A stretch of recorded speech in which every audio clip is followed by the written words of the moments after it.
Halo Sobat Komsos, ketemu lagi di program Bisik Bincang Asik bersama Komisi Komsos Keuskupan Bandung.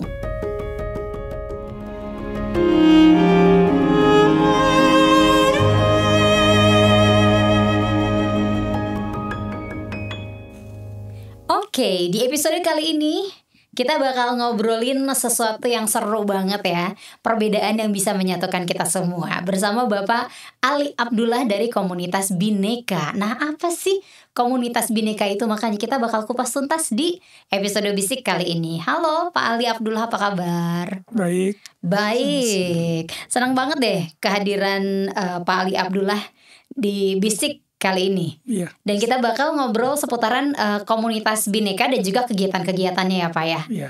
Karena sebentar lagi juga akan ada kegiatan yang paling dekat yang bakal diadakan di Bumi Sili Asih ini ya Pak ya. Iya. Nah, tapi sebelum kita ke kegiatan di tanggal 5 Februari 2023, pengen tahu dulu nih komunitas Bhinneka. Komunitas Bhinneka itu apa Pak? Bhinneka Tunggal Ika, nggak pakai Bhinneka aja ya? Bhinneka aja. Bhinneka aja.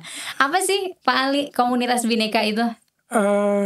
Komunitas Bhinneka adalah komunitas yang didirikan oleh teman-teman berbagai agama, suku yang ingin menghidupi tadi Bhinneka Tunggal Ika yang ada di lambang negara kita. Karena itulah nyawanya Indonesia di situ. Itu diadakannya didirikan dari tahun berapa? Didirikan sekitar tahunnya sekitar tahun Pilgub Jakarta. Saya ingatnya waktu Pilgub Jakarta itu. Tahunnya lupa. Pilgub Jakarta yang keberapa nih? Yang rame-rame yang itu lah. Oh, berarti baru-baru ya? Baru beberapa tahun lah ya? Iya, berapa tahun. Kita mungkin 7-8 tahun ini ya. 7-8 tahun. Oke. Nah, ini teman-teman yang mendirikan komunitas Bhinneka ini yang tadi Pak Ali bilang banyak banget ya dari berbagai macam suku dan agama itu ada di situ. Nah, pentolan-pentolannya ini berapa orang Pak? Pentolan ya. Termasuk Pak Ali nih. Iya. Co-foundernya. Pertama ada Bu Welin Han, teman kita dari Jakarta beragama Kristen. Ada Pak Arifin, seorang guru di sebuah sekolah di Bandung yang sangat Bhinneka banget ya di situ. Ada juga Pak Endar dari Bandung juga, Keuskupan ya. Keuskupan Bandung. Oh, Pak Endar yang saya tahu. Pak Endar itu ya? Iya. Cuman satu. Satu-satunya Pak Endar yang itu. Terus saya dan juga beberapa relawan waktu itu ya yang ikut mensupport kami. Jadi sehingga kami bisa mulai mendirikan dalam bentuk yayasan. Komunitas Bhinneka ini dalam bentuk yayasan. Oke, latar belakang didirikannya komunitas Bhinneka apa nih Pak? Nah itu ceritanya agak panjang dikit ya. Gak apa-apa Pak, 2 hari 2 malam dilakonin. Krunya oke nih, tim-timnya keren-keren. Jadi kita udah bersahabat udah lama, tapi terusik dengan kejadian kasus Jakarta ya, Gubernur Ahok waktu itu ya, jadi rame dan menjadi viral kemana-mana. Terus kami menjadi saling takut ya, masyarakat kan jadi saling takut ya. Saling parno. Betul. Mau berteman, mau ini ya, banyak sekali kasus-kasus di sekolah karena teman-teman kita banyak yang di pendidikan itu yang melarang temennya beda agama boleh berteman, orang tua. Jadi pokoknya jadi kalau berteman sama yang beda tuh menakutkan, nggak boleh lah pokoknya. Nah dari situ kita berpikir apa nih yang kita bisa lakukan untuk mencairkan suasana ini. Ini kan nggak benar ya. Yeah. Indonesia didirikan oleh banyak orang yang beda suku, agama dan lain-lainnya. Kenapa kok mau menjadi begini? Akhirnya teman kita Bu Welin Han itu nggak sengaja dia mengajak keponakannya. Waktu itu ponakannya sangat takut dengan yang berbau, masih kecil, karena lihat di TV dan mengerikan kan, di TV itu kan sudah menghina, menghujat, wah macam-macam lah ya. Kalau kita lihat waktu itu. Takut banget dengan sesuatu yang berbau Islam. Nah, Bu Welina ini karena seorang pendidik dan dia peduli banget dengan perbedaan ini, dia ngajak ponakannya itu pertama ke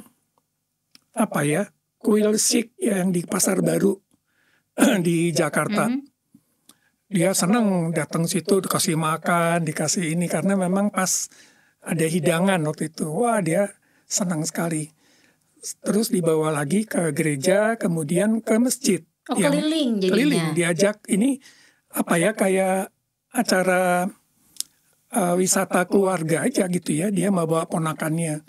Karena dia yang lihat ini kok ponakannya seperti ini. Ketakutan. Mulai masuk ke masjid.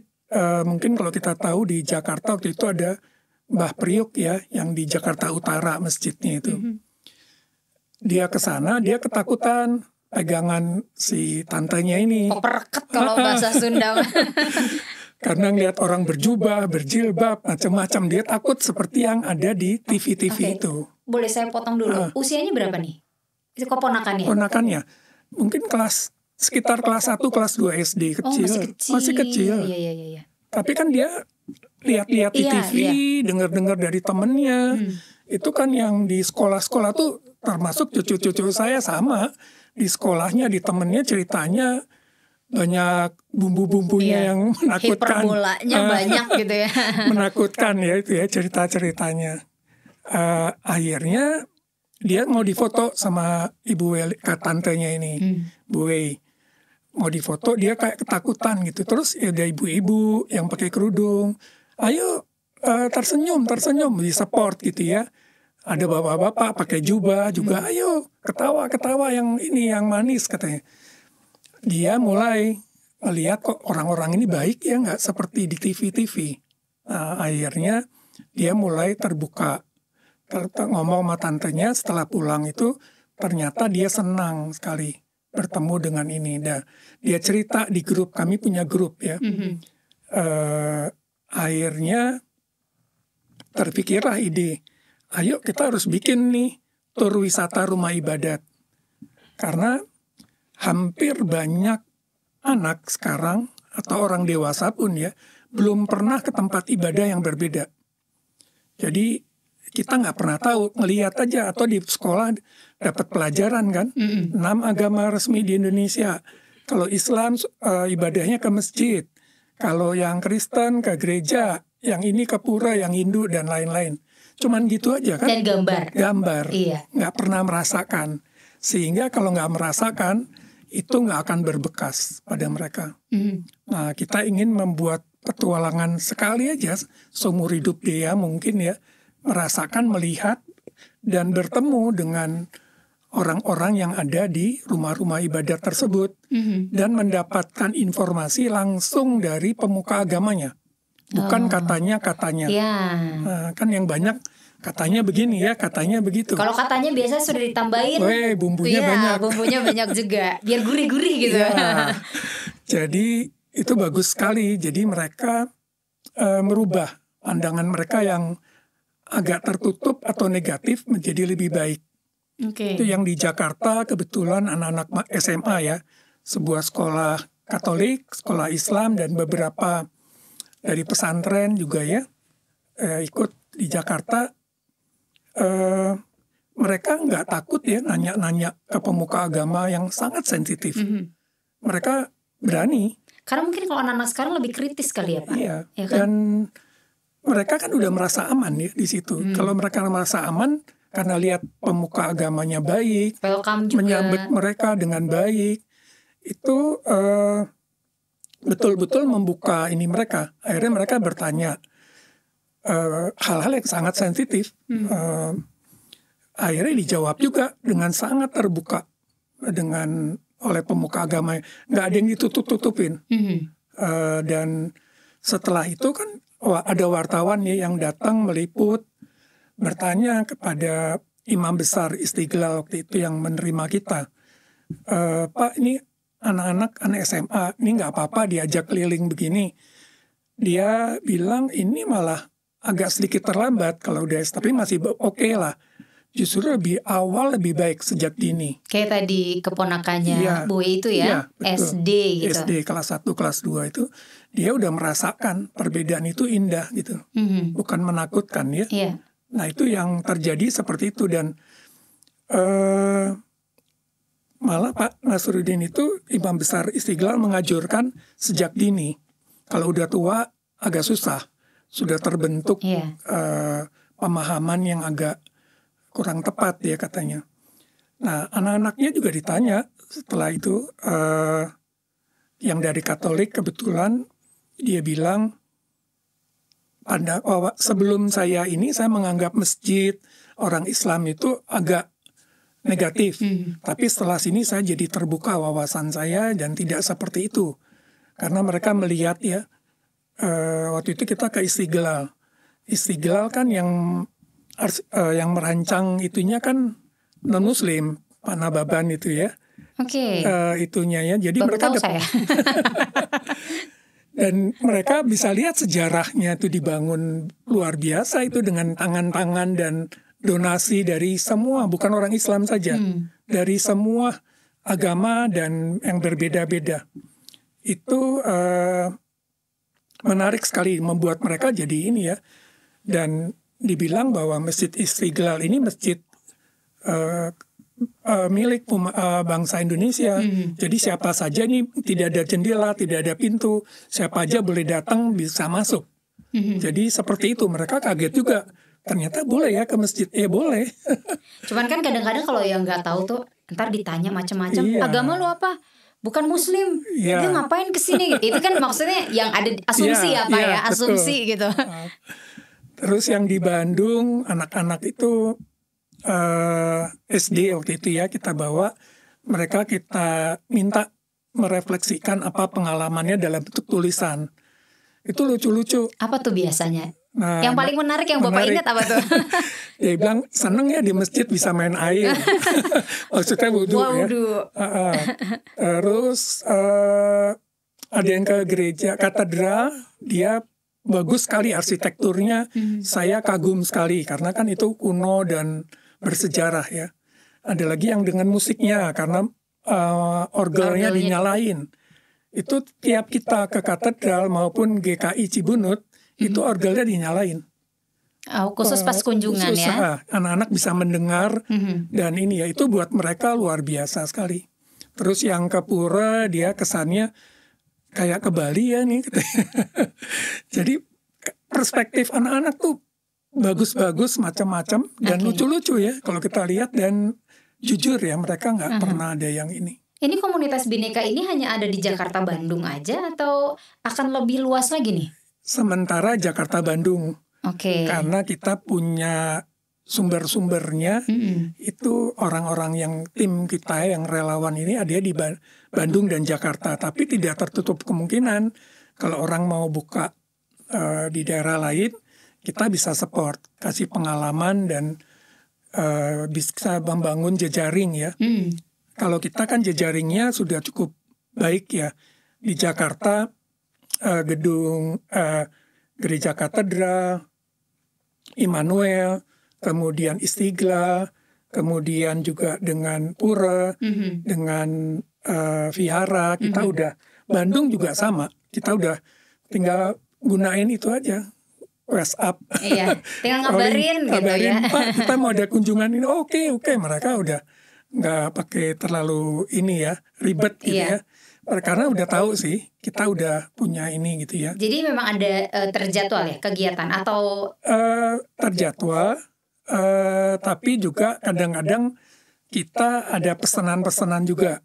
Jadi dari sekolah, waktu itu dari sekolah di Jakarta, besar sekali muridnya, mereka minta, karena waktu itu pandemi, jadi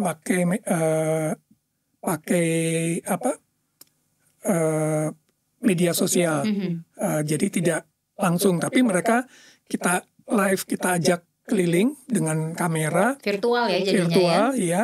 Kemudian mereka bisa lihat dan bertanya. Bagus itu. Sekolah besar sekali di Jakarta, muridnya beragam juga. Kemudian ada permintaan juga dari keuskupan, mereka punya program, kita yang menjalankan gitu ya. Karena kita punya jejaring dan punya relawan juga. Kemudian kita kadang-kadang menginap juga. Beberapa kali anak-anak yang berbeda itu menginap. Dan uniknya satu kamar itu selalu harus beda agama. Campur ya? Campur, nggak boleh sama. Kita mix semuanya ya. Itu menjadi berkesan dan mereka menjadi teman yang tadi nggak kenal jadi temenan sampai sekarang gitu loh. Iya, itu Mereka bagus masih, banget programnya. iya.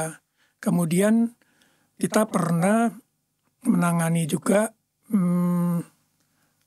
orang OMK ya, orang muda Katolik berkunjung ke pesantren yang kita kenal di daerah Banjaran di sini Bandung, Asurur namanya. Itu sama, mereka yang kan kita minta mereka menulis apa pandangan mereka tentang pesantren anak-anak ini. Yang anak pesantren kita tanyain, anak-anak pemuda Katolik gimana sih? Yang mereka tulis tuh menarik. Pertama belum ketemu ya, belum ketemu. Yang bilang itu, wah ini tempatnya pasti keras-keras anaknya, ekstrim-ekstrim lah gitu ya. Lagi-lagi dari media ya. Ya, mereka kan punya informasi yang media dan lain-lainnya, dan teman mungkin atau keluarga dengar, bahkan. ya, dari katanya-katanya itu. Terus yang pesantren juga sama, ini anak-anaknya sombong-sombong, nggak anak Katolik, nggak pernah mau ini. Terus datang, yang menariknya juga itu pesantren itu makannya cuma 2 kali karena dia punya dana untuk sehari 2 kali.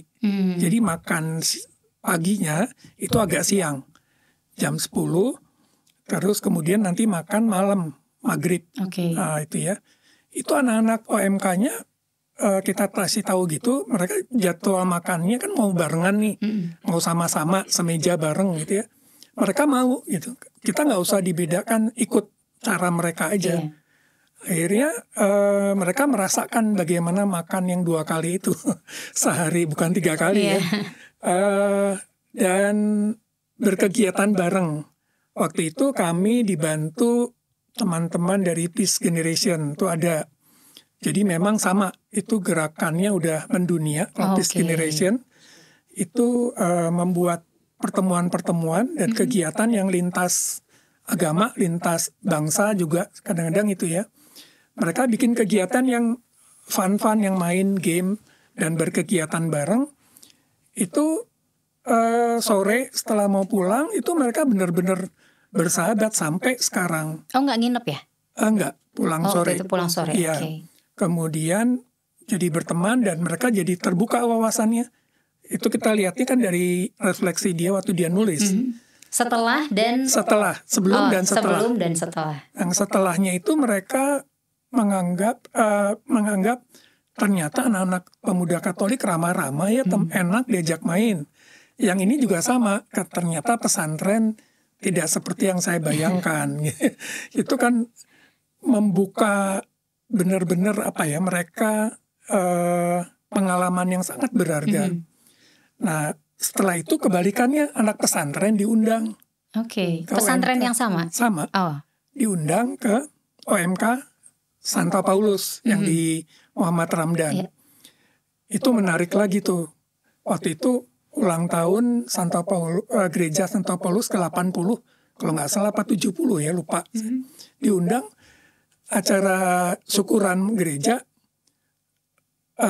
pentas pertamanya rebana anak-anak pesantren dan senang semua nonton itu, bagus ya, bagus. Terus ustadzahnya itu menyanyikan lagu, kaget tuh mereka, ternyata ustadzah gaul juga ya. Nyanyi apa tuh, Pak? Nyanyiin lagu Aladin tuh.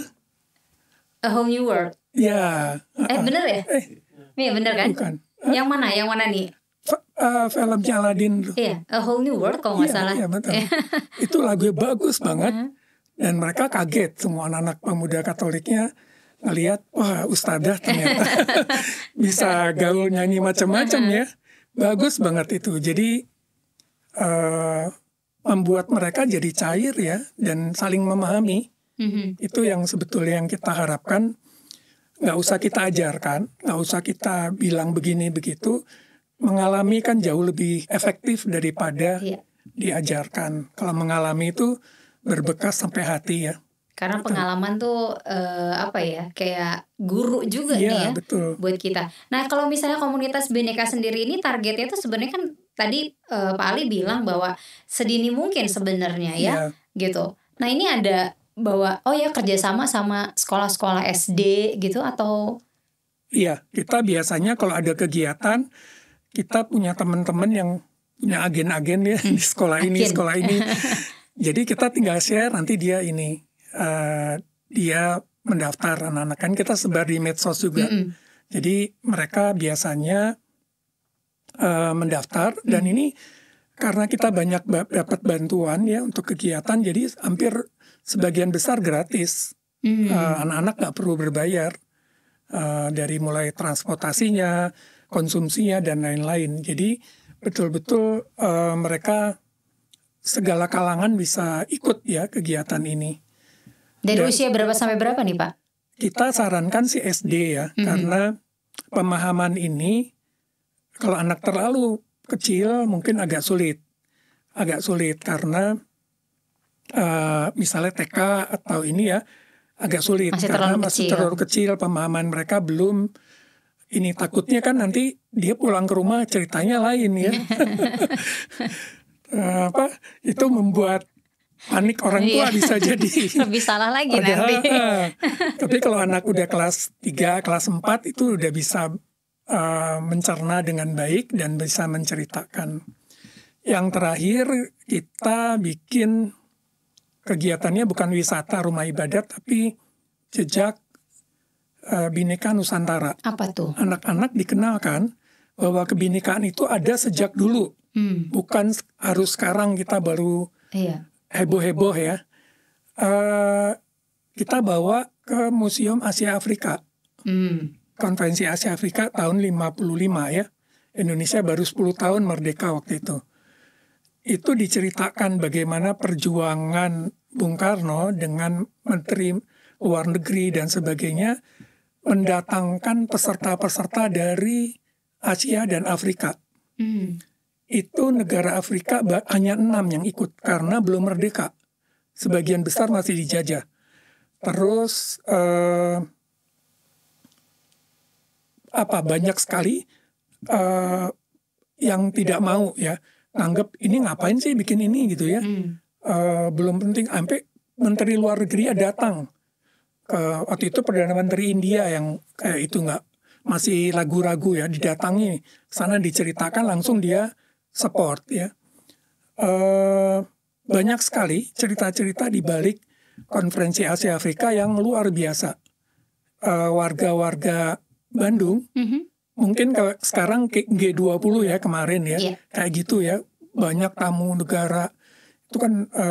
Bandung menjadi pusat kunjungan semua ya, kepala-kepala negara itu benar-benar menyambut dengan antusias karena anak-anak di Museum Konferensi Asia Afrika itu diajak melihat film dokumenter. Ada waktu acara itu berlangsung, bagaimana meriahnya sambutan warga menyambut itu ya, luar biasa sekali. Dan ada drama-drama juga kan. Kalau waktu itu Perdana Menterinya dari China itu disabotase kan. Pesawatnya mau karena kalau lihat itu adalah pekerjaan mata-mata asing. Karena ingin membuat rusuh lah tema ini karena supaya Asia Afrika ini nggak jadi ini ya. Berlangsung. Untungnya dia tahu sehingga dia di satu tempat transit dia ganti pesawat ini akhirnya diledakkan dan ada beberapa yang meninggal juga. Ini ya selamat Perdana Menterinya. Kayak film-film Hollywood ya, padahal nyata betul. gitu ya. Ada tuh fotonya kalau di Museum Konferensi Asia Afrika ada fotonya, ada ceritanya itu. Luar biasa bagusnya ya. Perjuangan si panitia dan lain-lainnya ini sampai ingin datang walaupun dalam keadaan keselamatannya dipertaruhkan ya. Kemudian kita melakukan historical walk.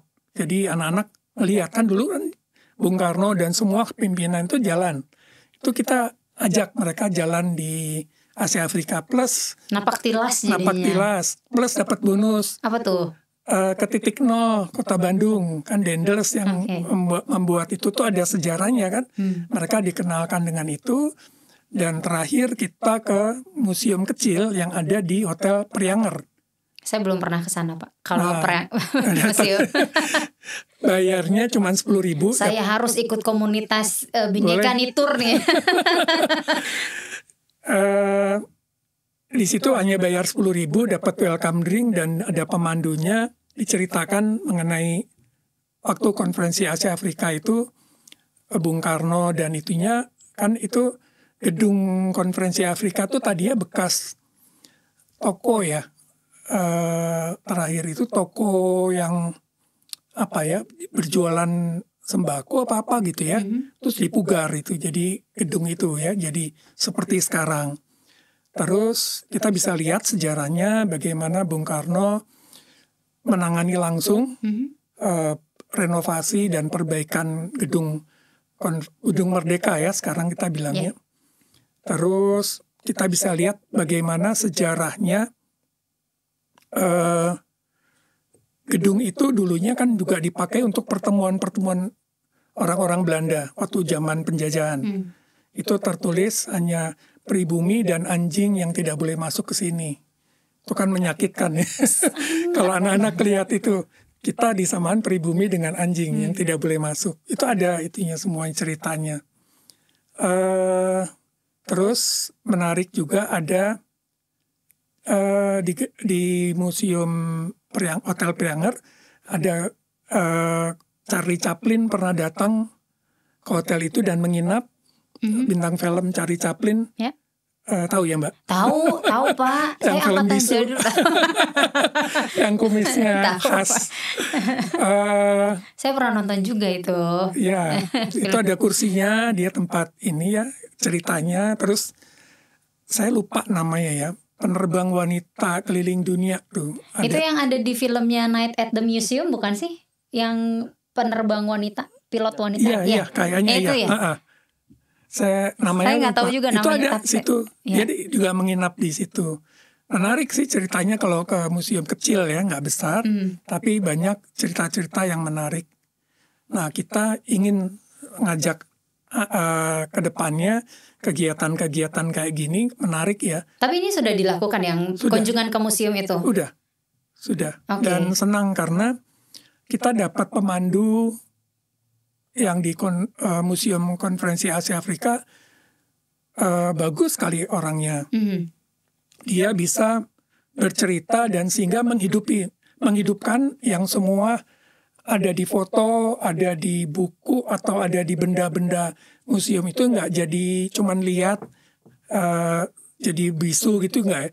Dia bisa menghidupkan itu dengan narasi-narasi yang sangat menarik. Jadi dan anak-anak karena waktu itu masih direnovasi ya, ada perbaikan cukup besar.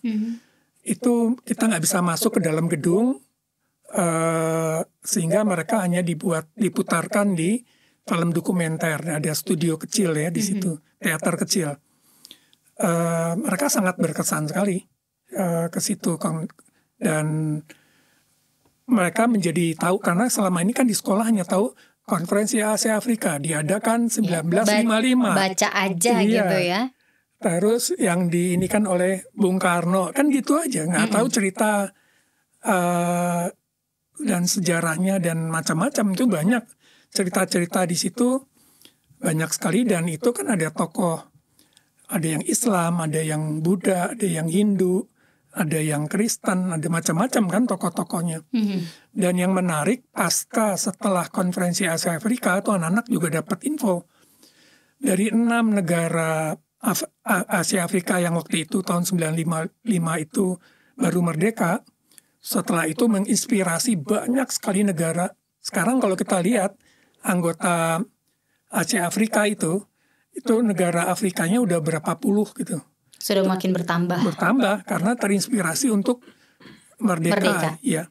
Dan itulah cikal bakalnya non-blok ya. Indonesia yang merintis itu ya, menjadi gerakan non-blok untuk menyeimbangkan kekuatan Barat dan Timur ya waktu itu ya, yang agak perang cukup mengkhawatirkan ya.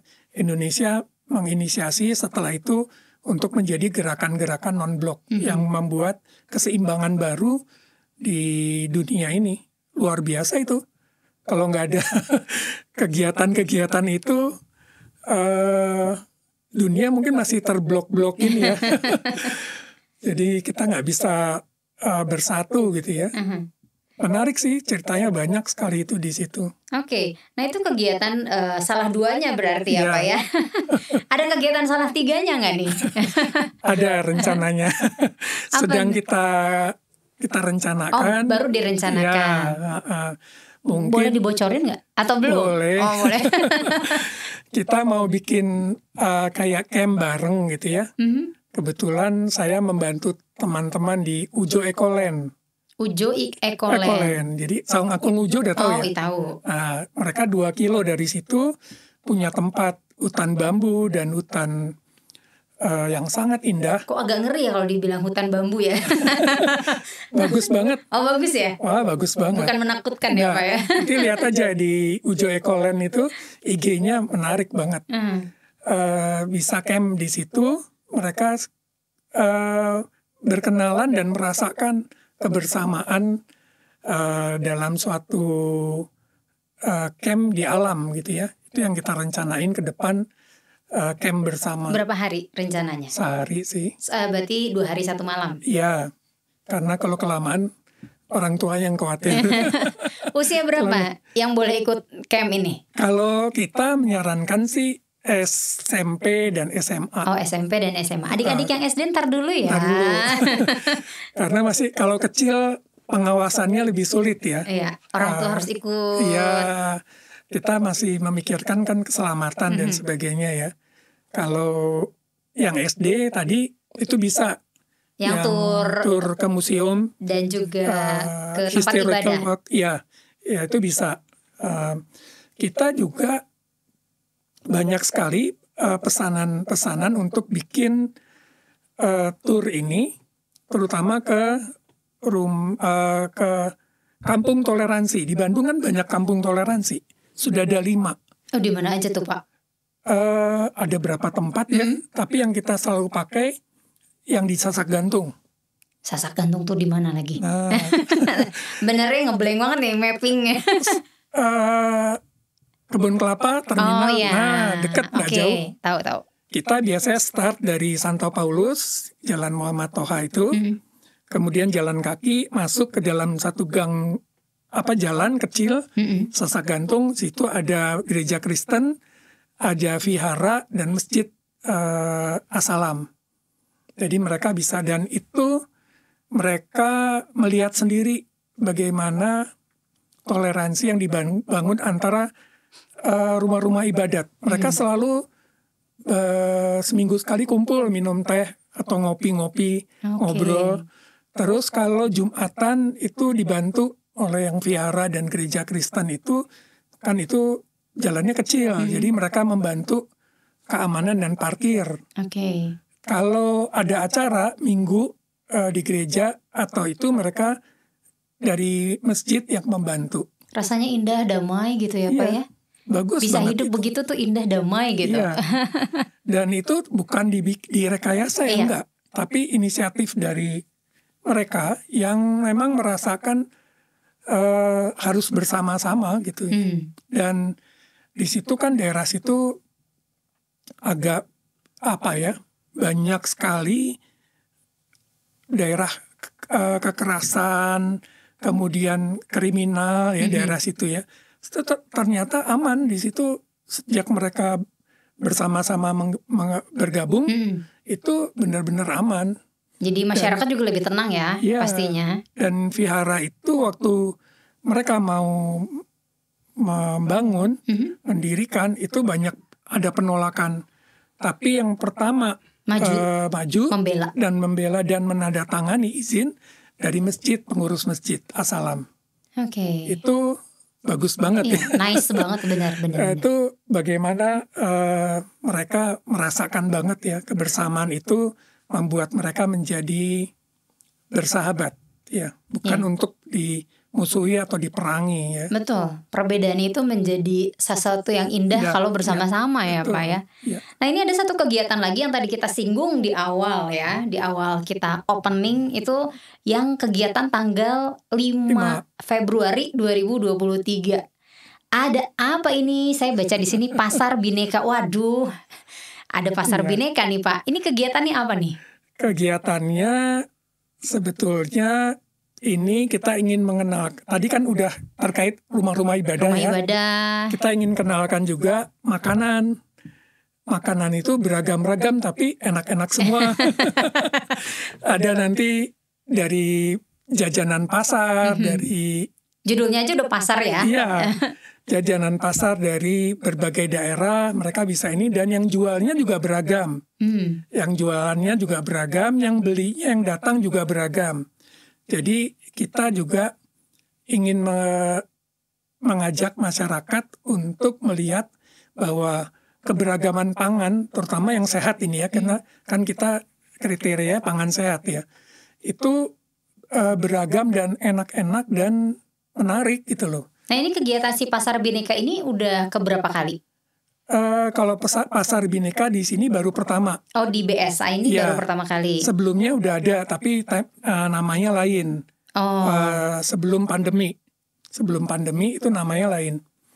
Yang Pasar Bhinneka kita baru pertama ini karena idenya sih sebetulnya dari teman-teman dari Rumah Planet. Kebetulan saya ikut bergabung di Rumah Planet. Rumah Planet apa lagi Pak?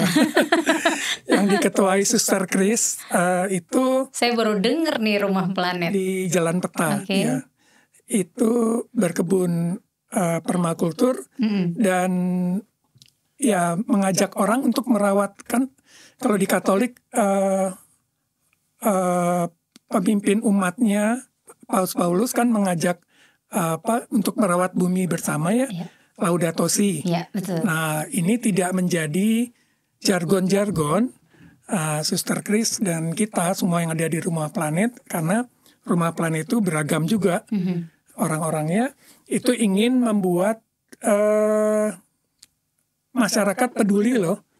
Laudato Si ini bukan miliknya orang Katolik, tapi semua. Karena merawat rumah kita bersama ya.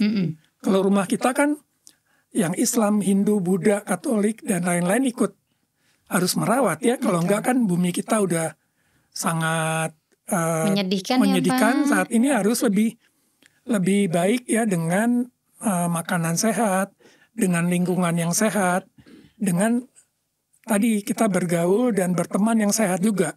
Itu yang kita harapkan dari situ, karena nanti bertemu bermacam-macam pangan yang enak-enak sehat, dan juga orang-orang yang berjualan juga macam-macam. Ada dari agama yang beda-beda semua.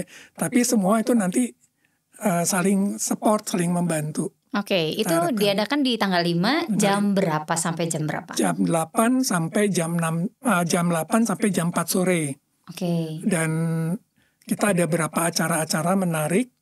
Semua gratis. Gratis acaranya. Pertama pagi kita buka dengan yoga di kursi. Yoga itu ini ntar dulu, terbuka untuk umum ya? Untuk umum. Gratis ya? Gratis. Yoga di kursi. Itu pagi-pagi. Sama Bu Didi. Itu saya udah ikut berapa kali, enak banget. Stretching sebetulnya, yoganya stretching, nggak ada yang ngerut-ngerut yang jungkir balik nggak ada ya? Hanya di kursi stretching, seperti stretching, dan badan kita enak, jadi enteng, jadi ini ya. Karena kan kita banyak bekerja, kebanyakan di kantor dan lain-lain, sekolah ya. Itu kan di kursi, duduk. Ini dia stretching, bagaimana gerakannya gampang, nggak repot. Itu kita mulai dari itu ya. Yoga pertama. Yoga kedua nanti ada menyemai dan berkebun di rumah. bersama Citrus Hill Farm. Jadi diajarkan bagaimana sih kalau kita dari benih menyemai, terus sudah tumbuh, bagaimana kita bisa tanam di rumah yang lahannya sangat terbatas.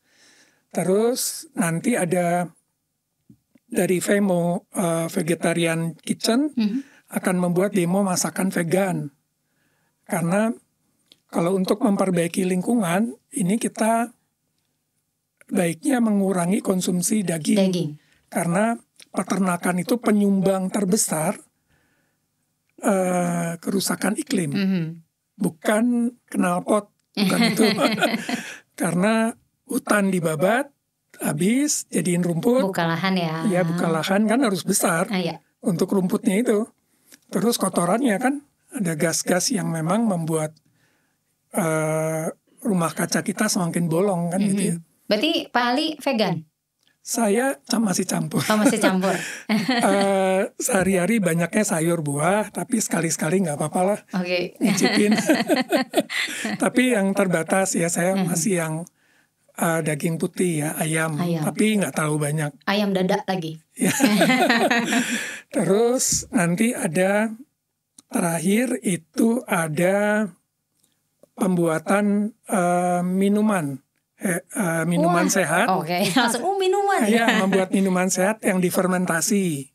Itu ada juga. Jadi anak-anak bisa lihat, orang pengunjung ya, bisa lihat bagaimana sih membuat makanan sehat itu mudah.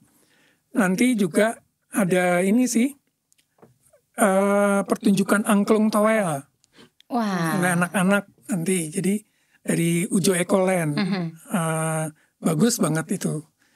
Jadi benar-benar acaranya kita bikin yang gratis semuanya dan bermanfaat buat banyak orang ya. Ini hanya sehari ya? Sehari. Hanya sehari. Kenapa nggak dibikin 2 hari? Wah, langsung gitu. Sabtu Minggu harusnya. Kebanyakan sih yang tenan-tenannya itu kebanyakan mereka capek sih kalau 2 hari. Karena Sabtu kan mereka punya aktivitas juga untuk melayani konsumennya ya. Sehingga kebanyakan mereka free-nya di Minggu. Jadi diadakan hari Minggu. Ya. Sama satu lagi nih Pak, tadi sebelum saya berangkat ke BSA ini ya, ibu saya tuh langsung bilang, nanti tanggal 5 tuh ada ini loh, ada apa namanya kegiatan di sana yang pameran anggrek. Iya, ada tanaman. Ada tanaman ya. Jadi selain makanan itu ada media tanam, perlengkapan berkebun, anggrek-anggrek, tanaman hias, saya macam-macam. bilang tadi sama ibu saya udah datang aja mah. Malu katanya. Terbuka untuk umum ya. Iya. Terus body care, kemudian home care, semua yang alami nanti ada produk-produknya. Oh, ini seru nih. Soalnya saya di sini personal care, skin care, home care dari bahan-bahan alami. Iya. Oke. Dan nanti bisa semua tenan itu kita sudah karena udah kenal ya, kebanyakan udah kenal. Bukan berjualan tapi mengedukasi. Kalau kita tanya begini, tanya begitu, bisa mereka menjawab dengan baik ya. Ada talk show-nya juga nggak? Talk show-nya yang tadi itu, yang yoga, kemudian. Oh itu jadi sekalian talk show, sekalian bisa bertanya, bisa jadi yang berkebun, membuat makanan vegan sama membuat minuman fermentasi. Itu di situ ada prakteknya. Bisa ngeliat sama bisa bertanya. Yang yoga juga menarik ya. Bisa tanya banyak. Ini nanti malam ada kelasnya, saya ikut pakai Zoom. Kelasnya berbagi aja, sukarela gitu ya. Pakai Zoom, yoga hati. Yoga hati? Aduh, apa itu lagi itu? Itu kalau lihat tadi keterangannya Mbak Didi, banyak sekali orang yang menahan ya. Budaya di kita kan menahannya nggak bisa membuka diri ya. Karena budaya timur, nggak pantas, nggak ini. Nah kebanyakan itu terpendam di hati, dan hati itu kalau banyak masalah itu nanti kemana-mana juga. Ada lagi yoga di dinding. Bukan hanya cicak yang di dinding ya Pak ya. Ternyata ada yoga lagi tuh, di dinding. ada kelas-kelasnya tuh menarik banget. Saya ikutnya Zoom malam. Terus ada lagi kelas yoga, face yoga, jadi di muka. Ada. Oh, Jadi buat biar bisa lebih tampak muda Ya, mungkin menghilangkan kerutan. karena yoga kan semuanya otot ya, otot-otot yang ada di muka itu kan ada otot-otot juga. Jadi dia merilekskan. Oh, berarti kalau yang nanti hari Minggu tanggal 5 itu Iya. hanya yoga di kursi aja. Tapi Boleh nanti minta tambahannya nggak? nanti kan sama Mbak Didi, Mbak Didi. dia berikan linknya untuk lihat ke ininya dia ya. Saya tertarik dengan yoga hati dan yoga ini. Apa namanya? Wajah, face itu. Saya tahun baru kemarin menarik ikut yoga dengan Mbak Didi ya. Jam 9 malam sampai jam 10. Supaya kita tidur malam tahun barunya nyenyak banget ya. Saya baru jam 9 mulai 15 menit, cucu-cucu saya datang tuh. Kan libur. Datang di tempat tidur, semuanya nanyain lagi ngapain ini. Saya bilang yoga, pengen tahu. Saya tunjukin kan, jadi kita yoga bareng-bareng lihat. Itu tertidur lelap. Enak ya langsung ya. Anak-anak dan saya juga. Itu kita bangunnya pagi. Itu malam-malam jam 12 kan biasanya rame ya. Saya nggak bisa tidur nyenyak, bangun selalu. Karena petasan, kembang api, macam-macam ya. Itu nggak kerasa banget. Wah, bablas ya Pak. Bablas sampai subuh. Enak banget. Memang bagus itu yoganya Mbak Didi. Bikin kita, saya dulu kalau dengar yoga ngeri ya. Ngeri, wah gerakannya kaki ke belakang. Ini ternyata enggak. Oke, buat yang praktis hari-hari aja. Oke, jadi buat sobat Komsos yang pengen yang penasaran terus pengen tahu ya yoganya gimana, pengen ikutan tanggal 5 ya. Tanggal 5. Jam 8 pagi. Jam 8 pagi. Mulai kita yoganya. Oke. Ada yang harus dipersiapkan nggak nih sama sobat Komsos ini? Ada yang misalnya boleh bawa atau nggak usah bawa kantong belanja? Atau apa gitu? Harus bawa tumbler atau apa misalnya? Karena kita ingin mengurangi sampah, pengunjung kita harapkan membawa tas belanja sendiri, tumbler, sama tempat makan. Sehingga kalau beli-beli kan tinggal nggak pakai wadah-wadah dari penjualnya ya, karena itu kan sampah. Nah nanti kami di acara nanti ini hari tanggal 5 bekerja sama dengan Bank Sampah Bersinar. Nanti dia yang akan menampung semua sampah-sampah anorganik. Dan nanti akan ditimbang kegiatan ini akan menghasilkan sampah berapa banyak. Dan mereka kan karena bank sampah mereka mendaur ulang ya semuanya. Kalau yang organiknya disimpan, kita bekerja sama komunitas ngadaur. Itu dimakan untuk jadikan pakan magot. Magot. Apa tuh? Belum tahu ya Mbak? Belum. Jadi kita bilangnya BSF ya, Black Flyer Soldier. Jadi lalat hitam yang baik. Jadi itu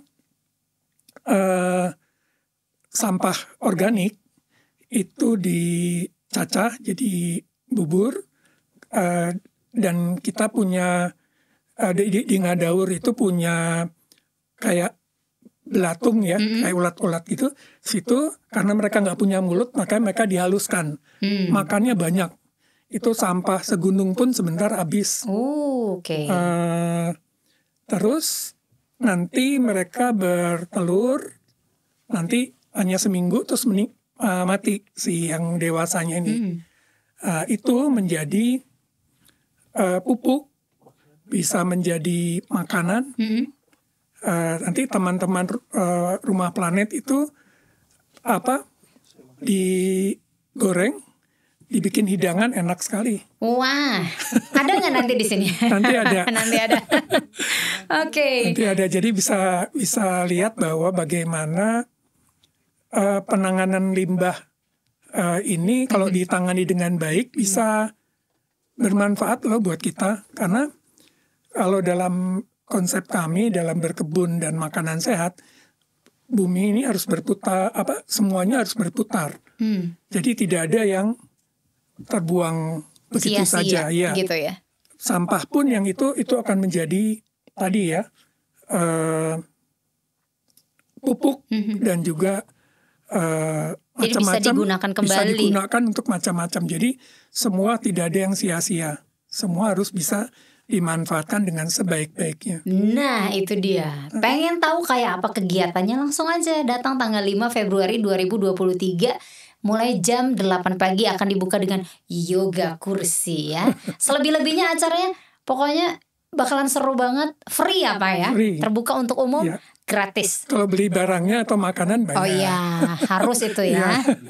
Oke, di mana? Di BSA. Di BSA Bumi Silih Asih, Jalan Muhammad Ramdan nomor 18. Oke. Bandung. Silakan aja datang, masuk, nggak usah malu-malu ya. Ya. Oke, Pak Ali terima kasih ya. Sama-sama. Sudah mau bincang asik barengan sama saya di sini, dan semoga berjalan dengan lancar, komunitas binekanya juga semakin berkembang. Kemudian Amin. juga acaranya ini juga tanggal 5 berjalan dengan lancar, seru banget pokoknya. Oke. Ditunggu Mbak tanggal 5 ya. Oh siap, saya ajak ibu saya. Ntar dulu ya, saya bisa sih. Langsung mikir dulu saya bisa sih. Oke Pak Ali, kita harus pamit nih sama Sobat Komsos ya. Sama-sama. Sobat Komsos, terima kasih sudah menyaksikan Bincang Asik episode kali ini. Ditunggu ya tanggal 5 Februari 2023 dari mulai jam 8 pagi sampai dengan jam 4 sore di Bumi Silih Asih, Jalan Muhammad Ramdan nomor 18. Kita ketemu lagi di episode Bisik selanjutnya. Dadah. Dah.